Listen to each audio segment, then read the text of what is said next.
मैं Sajid Tarar from Washington DC. आज मैं जिन चीज़ों पे बात करना चाहूँगा वो ज़्यादातर अमेरिका और बाद में पाकिस्तान की मायशत के बारे में बोलना चाहूँगा, लेकिन मेरा ज़्यादा आज जो ज़ोर होगा वो अमेरिका के अपने इलेक्शन और उसके असरात, अमेरिका में सियासत के साथ क्या हो रहा है, डेमोक्रेट रिपब्लिकन पार्टी क्या कर रहे हैं, इंडियंस की अपॉइंटमेंट्स जो है वाइट हाउस में किस तरीके से हुई हैं, इन पर बात करना चाहूँगा। सबसे पहले तो मैं ये बताना चाहूँगा कि डोनाल्ड ट्रंप साहब वाइट हाउस छोड़ के फ्लोरिडा जा चुके हैं। उन्होंने वहाँ पे अपना ऑफिस भी बना लिया, उसका इफ्तिताह भी कर दिया। और अमेरिका में आजकल जो वाशिंगटन डीसी में है, आजकल उनकी इम्पीचमेंट के चर्चे हैं। अमेरिका अपनी अपनी सियासी तारीख के सबसे बड़े सियासी बहरान से गुजर रहा है। अमेरिका डिवाइडेड है।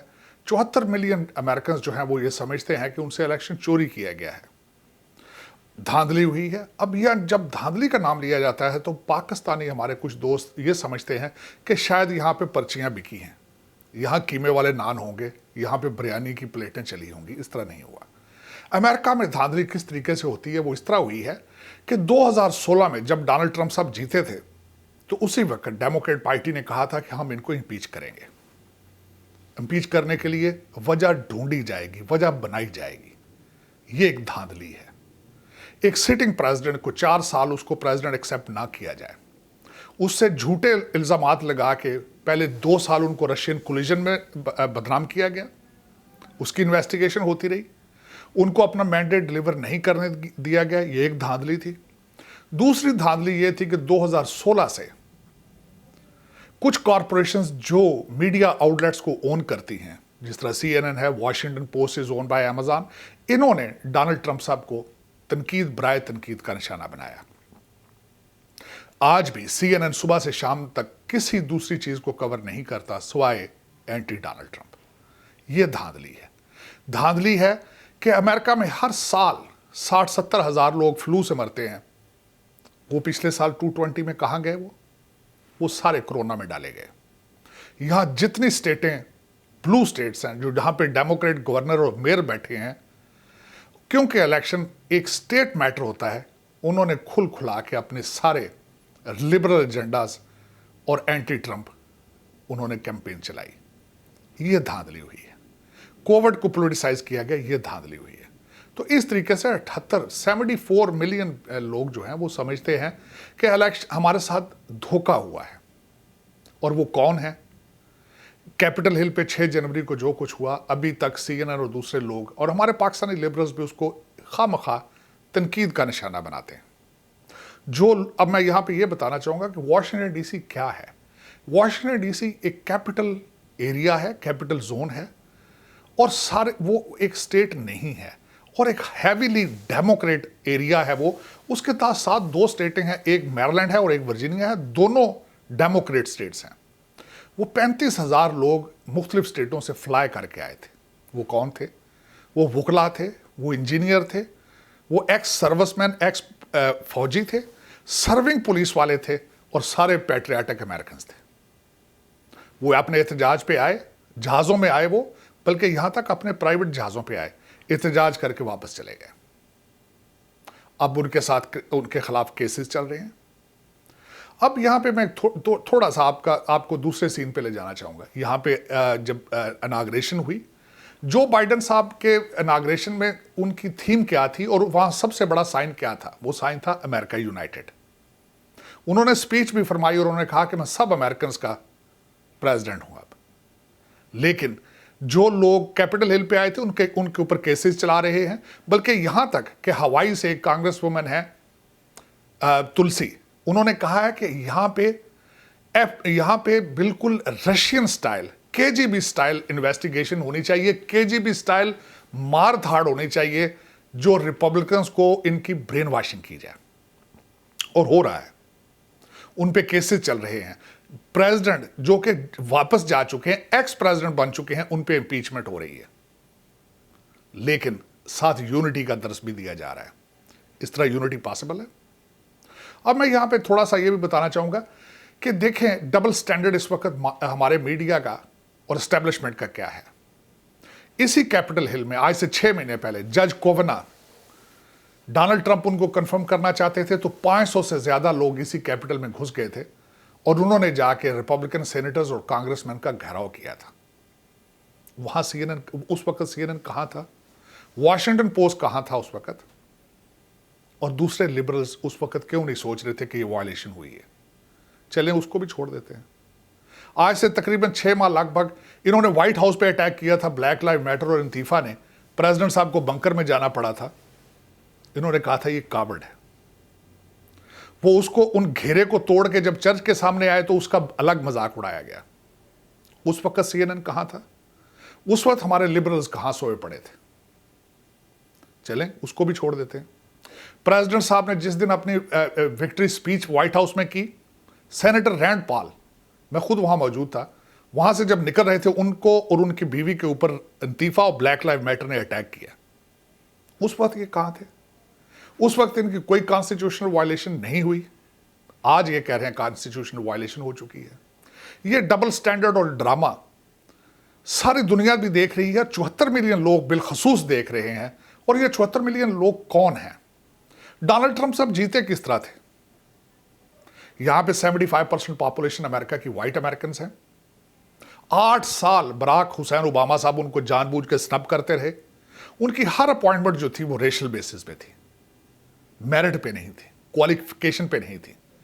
आपको अफ्रीकन अमेरिकन होना या आपको गे और लेस्बियन होना जरूरी था, आप अगर अच्छी अपॉइंटमेंट चाहते हैं।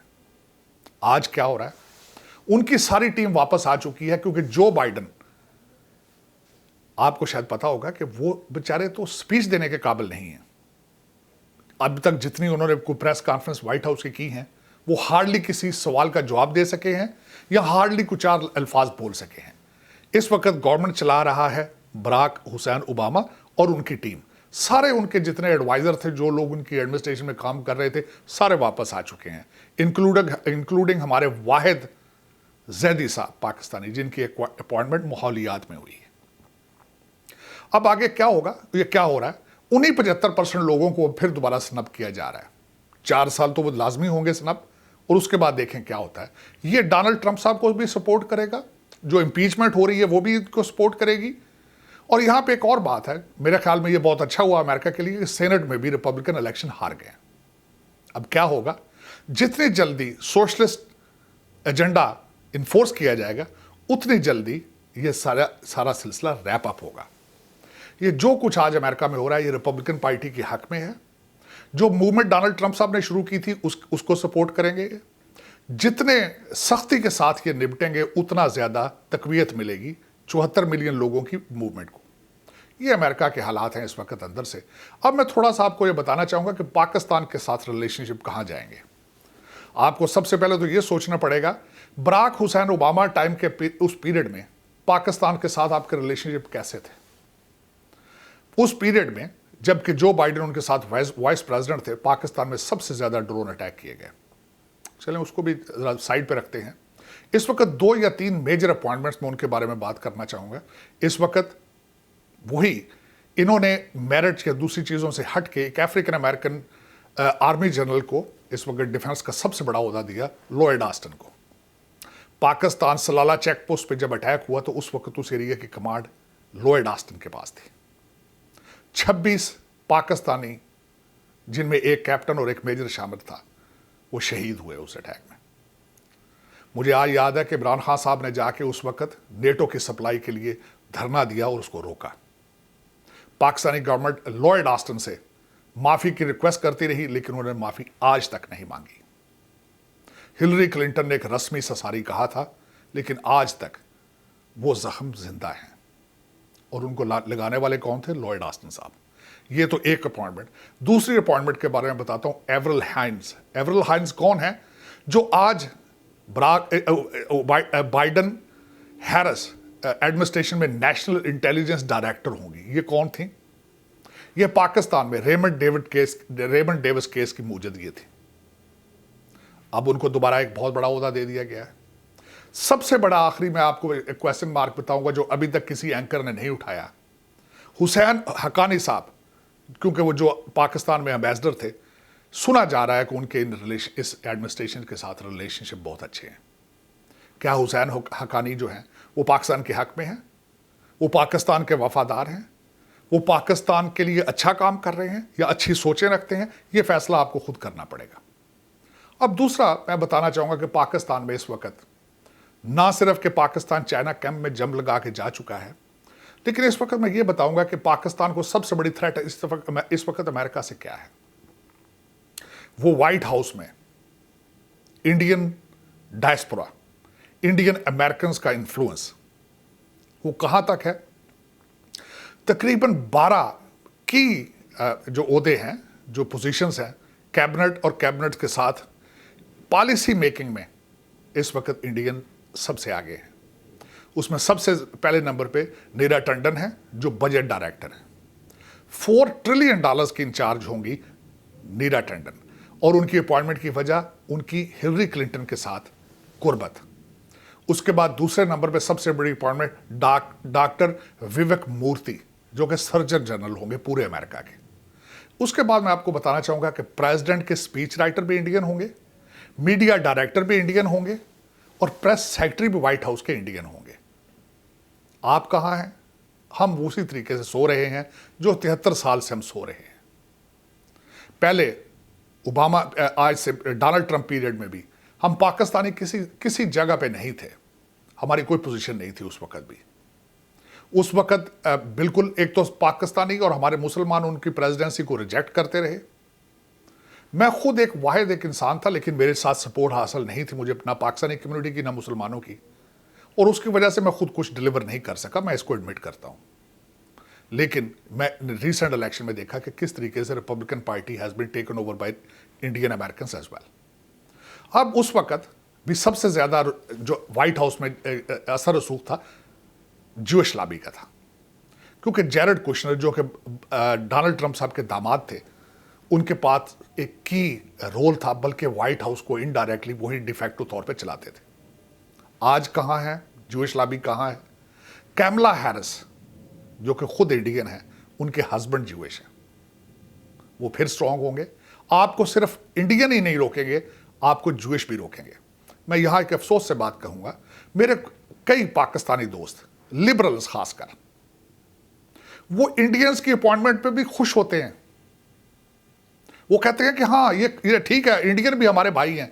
मेरी उनसे रिक्वेस्ट होगी कभी उनके पास जाके देखना, अपनी शक्ल दिखाना। वो आपकी शक्ल नहीं, आपके नाम देख के रिजेक्ट कर देते हैं आपको। मैंने इस चीज को बड़े गौर से देखा है। मैंने बड़े गौर से देखा कि व्हाइट हाउस में इन्फ्लुएंस में ज्यूइश और इंडियन आपको किस तरीके से रद्द करते हैं।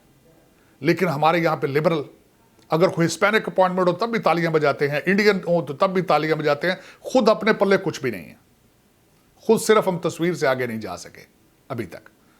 मेरी यहां पे मेरे कुछ दोस्त थे बड़े खास, मैं ख्वाहिशमंद था, मैं देखना चाहता था उनको अच्छे ओहदों पे इस एडमिनिस्ट्रेशन में, लेकिन उनका कहीं कोई नाम नहीं है। उन्होंने बहुत काम किया डेमोक्रेट पार्टी के लिए, न्यूयॉर्क में से, ह्यूस्टन टेक्सास में से, लेकिन अफसोस के साथ कि कोई किसी रडार पे नहीं है वो। अब देखा जाए आगे हम पाकिस्तानी कहाँ जा रहे हैं और इंडियन कहाँ जा रहे हैं। इसके साथ मैं एक छोटी सी चीज़ आपको बताना चाहूँगा। ये तो एक मैंने सियासी अपॉइंटमेंट्स बताई, मैं आपको ये भी बताना चाहता हूँ कि अमेरिका में इस वक्त कॉर्पोरेट अमेरिका पे भी इंडियन लोगों की प्रेजेंस क्या है। गूगल का सीईओ इंडियन, माइक्रोसॉफ्ट का सीईओ इंडियन, एडोबी का सीईओ इंडियन, नेट ऐप का इनका Mastercard, DBS, Novartis, Diageo, SanDisk, Harman, Palo Alto, IBM, बर्तानिया का home secretary Indian, Irish prime minister Indian, Kamala Harris Indian. हम कहां हैं? हम अभी तक मुफ्ती कवि से आगे नहीं चल सके। आपको पता होगा कि पिछले 10 दिनों में मौलवी कवि साहब और हरीम शाह की टिकटॉक का क्या था, यह वीडियो कितनी पॉपुलर थी।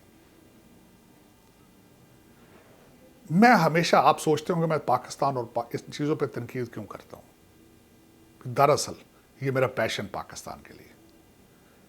मैं चाहता हूं कि आप कंपीट करें।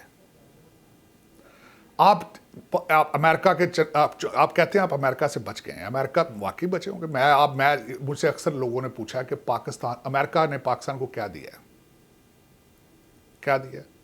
दुबई में आपके प्लाजे कैसे बन गए, आपने लंदन में प्रॉपर्टियां कैसे खरीद ली, आपके 300 पिज़्ज़े अमेरिका में, आपका क्या ख्याल है रुपयों से बने हैं वो।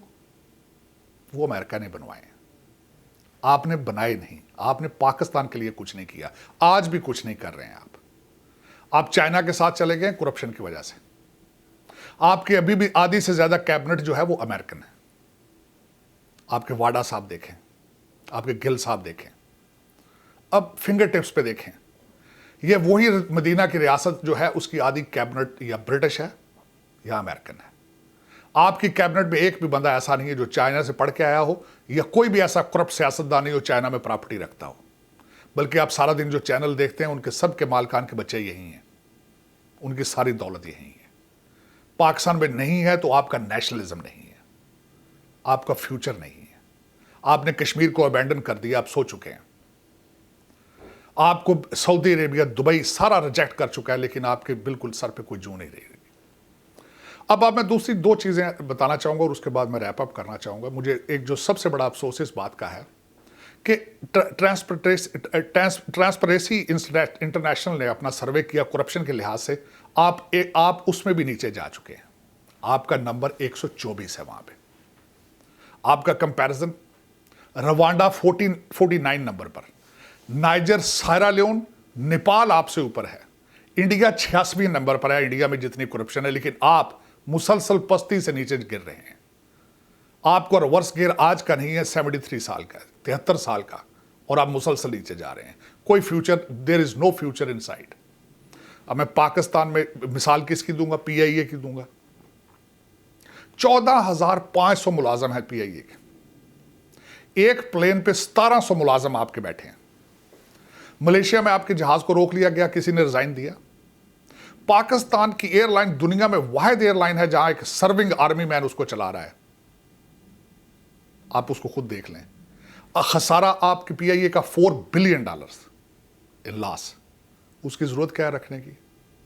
कोई जवाब दे सकेगा? ये आपके मुंह पे एक पाकिस्तान के लिए इतना इतना जुल्म लोगों ने आपको दिखाया, आके इंटरनेशनल लोगों ने। आपने ब्रॉडशीट पे कोई प्रोग्राम किया? आपने लोगों को बताया कि आपके यूथियों के, आपके पटवारियों के, आपके जेलों के चेहरे किस तरह करप्शन में इन्वॉल्व हैं? ये लोग क्यों नहीं बताते? ये लोग आप ये डिस्कस क्यों नहीं करते? आखिरी चीज जो बताना चाहूंगा, F9 पार्क को लीज करने का प्रोग्राम बनाया जा रहा है। पाकिस्तान इस्लामाबाद में इस्लामाबाद क्लब को लीज करने के लिए सोचा जा रहा है। आपकी इतनी बड़ी प्रेसिडेंसी है, उसको रखने की क्या जरूरत है? उसको लीज क्यों नहीं देते आप प्राइम मिनिस्टर हाउस को लीज पे क्यों नहीं देते? अगर आपके पास आपके मायशी हालात ये हैं, तो आप लोगों को असली चेहरा पाकिस्तान का क्यों नहीं दिखाते? आप कभी आप उनको सेनेट के इलेक्शन का लॉलीपॉप दे देते हैं कि अब सेनेट हमें कुछ नहीं करने दे रही।